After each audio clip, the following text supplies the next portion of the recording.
Alright, music fans, welcome back. It is I, Dave, the real music observer, observing real music in real time for real people just like you and just like me.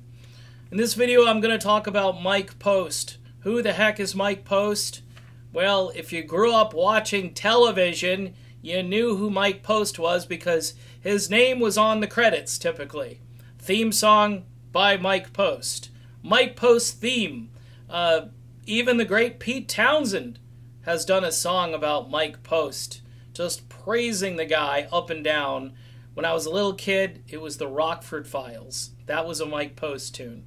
And then, as time went on, it was Magnum P.I. My older sister and mother glued to that show, more or less, to see this guy with a mustache and to gawk and to ogle. Okay?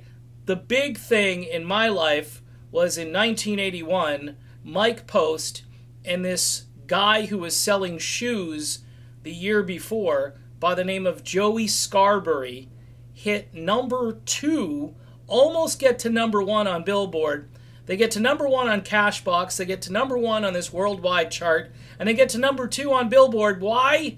Why? Because it's Lionel Richie and Diana Ross. Endless Love is blocking their way.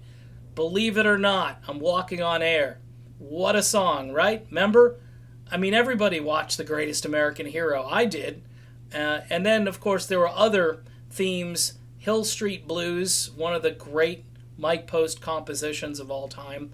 I mean, the guy had a lot of them. The A-Team, and there are other TV shows I probably didn't watch a whole lot that Mike Post wrote songs for. It helps when you've got Larry Carlton playing guitar.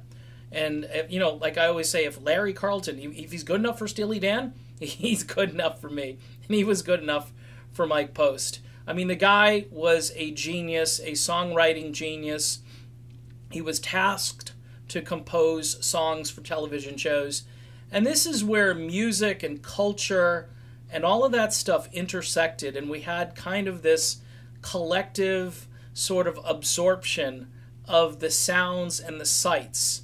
When that song hits, when Joey Scarberry starts to sing Believe It or Not, and you see our hero flying through the air across your TV screen thinking to yourself, yeah, believe it or not, he's walking on air. That connection you make, the intro of those songs, you hear them over and over again. The dramatic song, the Hill Street Blues theme song, I mean, I can just picture it. I can see it. And whether you like those shows or not, those were all part of kind of a collective experience we all used to have growing up.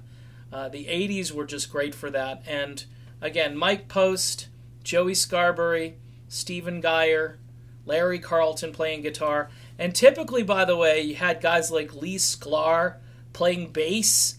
I mean, this was really good music. No wonder Pete Townsend wrote a song about it. He knew. He was smart.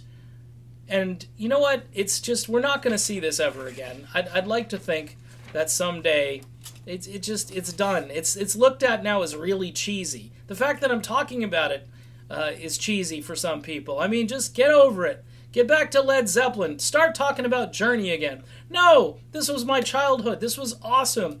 These tunes struck a chord. When they come on, you think of a way better time in your life.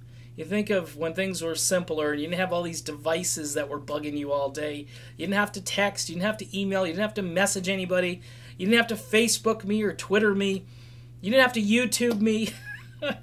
I'm biting the hand that feeds me. Myself. Ouch.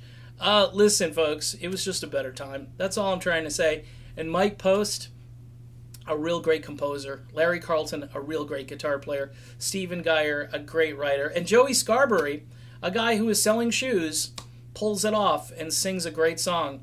Whether you like the song or not, the dude can sing. All right, that's my video. Mike Post, he's kind of like the David Foster of TV theme music. What do you think of that title?